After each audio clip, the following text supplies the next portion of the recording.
de la CGT, et puis ensuite on ouvrira cette journée. Messieurs et madame, je vous laisse la parole. Je ne sais pas si tout le monde entend, oui. Bonjour tout le monde. D'abord, en introduction, je voudrais remercier Monsieur le Directeur Général et la Présidente qui nous ont donné l'occasion de nous exprimer ce matin. C'est vrai que nous avions fait une demande dans ce sens il y a quelque temps, et donc par le biais des négociations et des échanges au fur et à mesure, donc tout le monde s'est rendu à l'évidence qu'il était important qu'une parole puisse s'exprimer, notamment une parole syndicale. Donc c'est à ce titre-là que nous allons intervenir, et comme l'a dit monsieur tout de suite, il ne nous a pas échappé que devant la porte, il y a quelques collègues avec quelques banderoles qui manifestent, et nous sommes ici pour vous expliquer les raisons pour lesquelles, en quelques mots, nous sommes amenés à manifester. Bien. Le contexte dans lequel se déroule et s'inscrit le projet associatif de la SEI est un contexte social, et vous l'aurez compris, qui est tendu à différents niveaux, et notamment sur les missions et sur le service public, les missions de service public et le service public en général. Ces secteurs-là, au titre d'une convergence qui réunit bien plus que des salariés du médico-social, mais aussi des personnels des hôpitaux, mais aussi des personnels de l'éducation nationale, voilà, tout ce qui dépend du service public ou missions de service public, sont aujourd'hui inquiets des dérives et des recherches d'économie dans ce secteur, d'économie financière bien évidemment. Donc, comment cela se traduit-il? Et nous voyons dans le cadre du projet associatif quelques éléments qui nous alertent, par exemple sur l'externalisation, pour en revenir au projet associatif, sur la possibilité de faire appel à des organismes extérieurs. Donc il y a des signaux qui nous alertent et qui nous inquiètent par rapport à la pérennité éventuellement de nos emplois, mais aussi sur le devenir des conventions collectives, mais aussi sur le devenir de nos conditions de travail qui, au fil du temps, ont pu, et on a quelques-uns à avoir quelques temps un peu grisonnantes, on a pu voir qu'elles se sont dégradées au fil du temps. Dégradées tout en ayant des personnels qui sont à l'écoute des usagers, qui font de leur mieux et qui, par ailleurs, voient leurs conditions salariales et leurs conditions de travail se dégrader. Donc c'est à ce titre-là, et la SEI n'est pas la seule, les personnels de la SEI ne sont pas les seuls à être présents devant la porte. Nous avons été rejoints par des collègues de la Croix-Rouge, nous avons été rejoints par des collègues de l'Andras.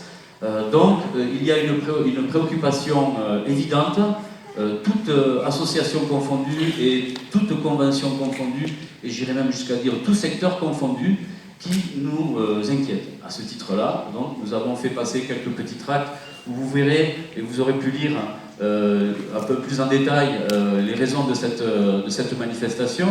Et je le rappelle, nous faisons le lien avec le projet associatif de la SEI parce que celui-ci s'inscrit, de notre point de vue, dans une démarche et dans quelque chose où on voudrait éviter que ce soit une dérive libérale qui ouvre la place au secteur marchand, parce que les institutions telles que nous les avons connues, et j'ai croisé dans la salle quelques anciens que j'ai eu le plaisir d'encadrer dans ma carrière, et nous avons essayé de toujours promouvoir à la fois l'autodétermination, à la fois l'inclusion.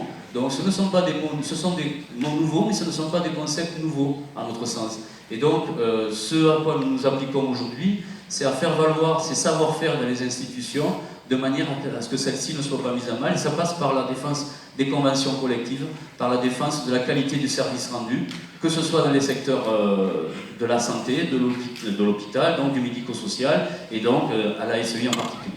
Voilà les raisons pour lesquelles nous sommes en manifestation ce matin, et nous souhaitons porter une parole un petit peu différente peut-être de ce qui sera dit dans la salle, mais je sais que par certains aspects, on peut peut-être aussi se rejoindre sur certaines revendications, notamment sur la question de la défense des services et des missions de service public et des demandes que nous devons faire pour que ces budgets et l'État soient abondés correctement et soient à la hauteur des missions qui nous sont confiées. Voilà la présentation générale des raisons pour lesquelles nous manifestons ce matin devant Diagora. Je peux passer la parole à quelques collègues pour éventuellement qu'ils vous disent peut-être un peu plus dans le détail comment c'est vécu dans les établissements et quelles sont les situations qui, concrètement et au quotidien, peuvent nous inquiéter. Je pense qu'il y a à ce titre-là, au niveau des externalisations, ou au niveau de fermeture programmée ou de modification programmée de certains services, de quoi dire. Donc voilà, je leur passe la parole s'ils souhaitent. Bonjour, donc moi c'est David Portola, je suis éducateur spécialisé à l'ITEP Saint-François et donc je suis venu en soutien aux collègues de l'ASEI, puisque moi-même je suis de l'ANRAS. Et effectivement, ce qui se passe avec les CEPOM, c'est pas spécifiquement l'ASEI qui est visée, l'ANRAS, que sais-je, la PEAJ ou des associations qui en plus vont être vouées, comme la PEAJ ou les plus petites, à mourir. Parce qu'en fait c'est ça, l'avenir de notre secteur, chers collègues, parce que pour ici il y a beaucoup de collègues, et d'autres qui sont des gérants de notre système. Notre système médico-social est en danger. Nos usagers sont en danger. Vous savez pourquoi? C'est parce qu'ils ne sont pas rentables. On ne va pas s'en sortir en rognant sur les droits des salariés. À Decazeville ou à Saint-Afrique, vous savez, à Decazeville ou à Saint-Afrique, quand ils ont commencé à fermer des maternités, merci, et ouais, je suis stressé, je tremble, je perds ma géographie. À Decazeville ou à Saint-Afrique, quand ils ont fermé des maternités, il y a 15 ans ou il y a 10 ans, qu'ils ont commencé, ils ont dit d'abord, attendez, on va enlever un chirurgien obstétrique, ou alors on va enlever une sage-femme, vraiment j'ai du mal, excusez-moi, on va enlever une sage-femme, on va en enlever 2, mais on vous promet que si on enlève 2 sages-femmes, c'est pour maintenir le service de maternité à Saint-Afrique ou à Decazeville. Et qu'est-ce que vous voyez tous en allumant aujourd'hui votre télé, votre radio? Vous voyez que les urgences sont à l'agonie, les maternités sont à l'agonie, notre système de sécurité sociale qui finance nos établissements, il est à l'agonie. Et qu'est-ce que proposent les employeurs dont, malheureusement, la direction, je pense, de l'ASEI fait partie? Que proposent nos employeurs en ce moment même à Paris, dans le plus grand secret, et même en fait en 1 minute, ni lui ni moi ne pouvons vous expliquer ce qui est en train de se passer, tellement que c'est réfléchi, tellement que c'est intelligent la manière dont le patronat est en train de casser nos conventions collectives en élargissant l'assiette du nombre de salariés qu'elle va recouvrir. Est-ce que nous volons nos congés trimestriels? Est-ce que nous volons nos congés d'ancienneté? Est-ce que ce que nous vivons dans nos conditions de travail tous les jours, nous le volons, ou est-ce que nos conditions de travail, nos bonnes conditions de travail, sont aussi les bonnes conditions d'accueil de nos usagers? Voilà la seule chose qui devrait nous unir ici. Votre conseil d'administration de l'ASEI, les collègues de l'ASEI que je respecte plus que tout, et les collègues de toutes les autres associations. Et j'ai peur que nos projets respectifs, le vôtre ne va pas être bien différent, nous faisons des projets pour montrer à l'ARS ou au département qu'on va être meilleur que l'association d'à côté. On n'est pas du tout dans une délégation de service public où nous devons accompagner proprement des usagers. Nous préparons tous la concurrence. Vous préparez, vous, les administrateurs, préparez la concurrence entre nos associations. Et la concurrence entre nos associations, ce sont de mauvaises conditions d'accueil pour nos usagers et de mauvaises conditions de travail pour les éducatrices, les éducateurs, les maîtresses de maison, les personnels thérapeutiques, etc., etc. Et ça, pour notre part, nous ne l'accepterons pas et vous nous aurez longtemps sur notre route et nous espérons le plus nombreux possible.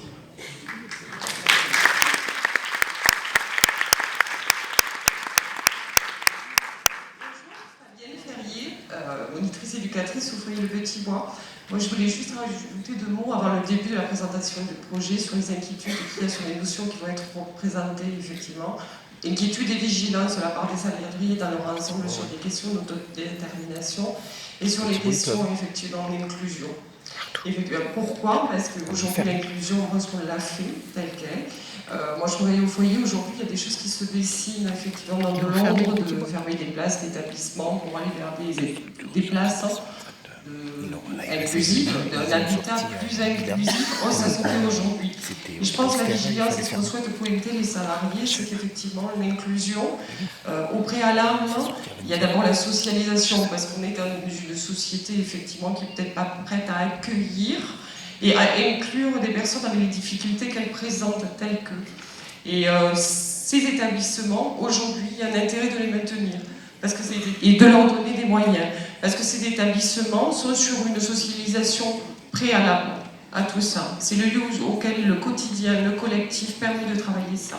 En dehors de ça, la question d'autodétermination, justement, qu'on écoute les personnes accompagnées, parce que certaines, effectivement, elles ont besoin de leur temps. Le temps de la personne, le besoin de la personne, il y a un rythme quand on arrive d'un établissement à un autre, quand on doit passer des étapes, effectivement, pour être inclus réellement dans une société.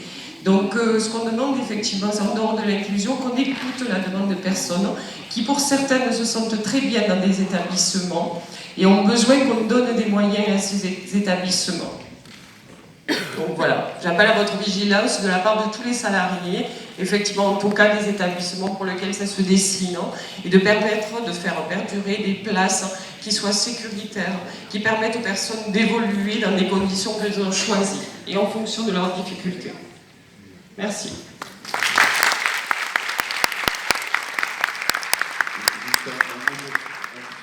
Pour conclure, il est bien évident que de notre point de vue, la manifestation d'aujourd'hui n'est pas une fin en soi, c'est une continuité d'actions qui ont commencé à l'ANRAS il y a quelques semaines, qui se déroulent aujourd'hui à la SEI.